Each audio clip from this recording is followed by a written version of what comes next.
நீங்கள் டிபிஎஸ்சியில் இது நெல் முளைச்சிருக்குன்னு சொல்கிறீங்க.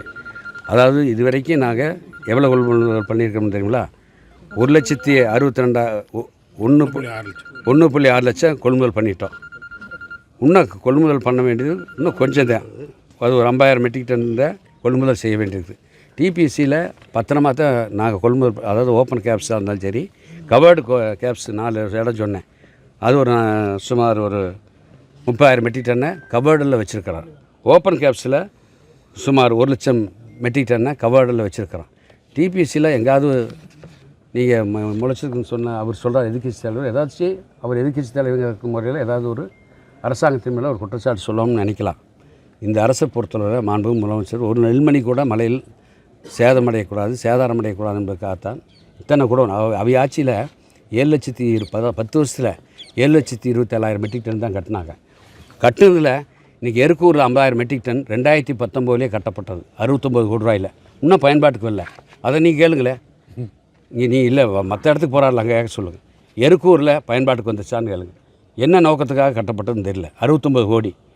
இன்னும் நாங்களும் 5 வருஷமாக பார்க்குறோம். நானும் வந்ததுலேருந்து 2 தடவை போய் பார்த்தேன். அதுக்கு டெண்டர்லாம் விடப்பட்டோம். ஒரு ஏஜென்சி, நோடல் ஏஜென்சி நல்ல முறையில் அதுக்கு ஃபிக்ஸ் பண்ணி அதை எப்படி கையாளணுங்கிறத முறைப்படுத்தியிருந்தாங்கன்னா அந்த 50,000 இன்றைக்கி நம்ம இதே மாதிரி இங்கே இருக்கிற 50,000 மெட்ரிக் டன்னை சேமித்து வைக்கலாம். எங்கள் எருக்கூரில், மயிலாடுதுறை மாவட்டத்தில் அது இன்றைக்கி பயன்பாட்டுக்கே வரல. அதே மாதிரி கோயில்பத்தில் 1 லட்சம் மெட்ரிக் டன் கட்டியிருக்காரு. அது எங்கே கட்டியிருக்காருன்னா நெல் விளையிற இடத்துல கட்டியிருந்தால் பரவாயில்ல. எங்கேயோ ஒரு தூரத்தில் கட்டி அது என்ன கஜா புயலில் எல்லாம் மேலே ஒரு 1,01 கோடி, அதாவது 169 கோடியில் கட்டுறது பூராமே அப்படியே எல்லாமே போயிடுச்சு. அதுக்கு பின்னாடி மறுபடியும் டெண்டர் விட்டு அதுக்கு ஒரு 60-70 கோடி செலவழிச்சு தான் கட்டினாங்க அவி ஆட்சியிலே. இதெல்லாம் நடந்திருக்குது. ஆனால் நம்ம ஆட்சி மாண்புமிகு முதலமைச்சர் அரசு பொறுப்பேற்ற முன்பு 4,03,000 மெட்ரிக் டன் கவர்டு குடோன் இதே மாதிரி இங்கே பிள்ளையார்பட்டியிலும் கட்டியிருக்கிறோம். இதே மாதிரி நிறையா தமிழ்நாட்டில் நிறையா கட்டியிருக்கிறோம். அது இல்லாமல் இப்போ கட்டுறதுக்கு டெண்டர் விடப்பட்டிருக்கு. ஒரத்தநாடு 1 லட்சம் மெட்ரிக் டன் நடுவூரில். இதையெல்லாம் சேர்த்துனா 7,37,000. அவங்க ஆட்சியை விட எவ்வளோ கட்டியிருக்கிறாங்க?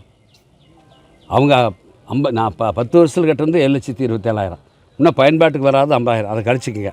ஆனால் மாண்புமிகு முதலமைச்சருடைய அரசு பொறுப்பேற்ற முன்பு இதுவரை 4,03,000 மெட்ரிக் டன் பயன்பாட்டுக்கு வந்துருச்சு. டெண்டர் விட்டதெல்லாம் சேர்த்துனா 7,37,000 இன்னும் பயன்பாட்டுக்கு வர இருக்குது. அதனால் அவங்க 10 வருஷத்தில் செஞ்ச சாதனையை நாங்கள் 53 மாத ஆட்சியில் செஞ்சுருக்கிறோம். குடோன் கட்டியிருக்கிறோம். இதே மாதிரி அவங்க நிறையா குடோன் கட்டியிருந்தாங்கன்னு வச்சுங்க, 10 வருஷத்தில் இந்த பிரச்சனையே வராது.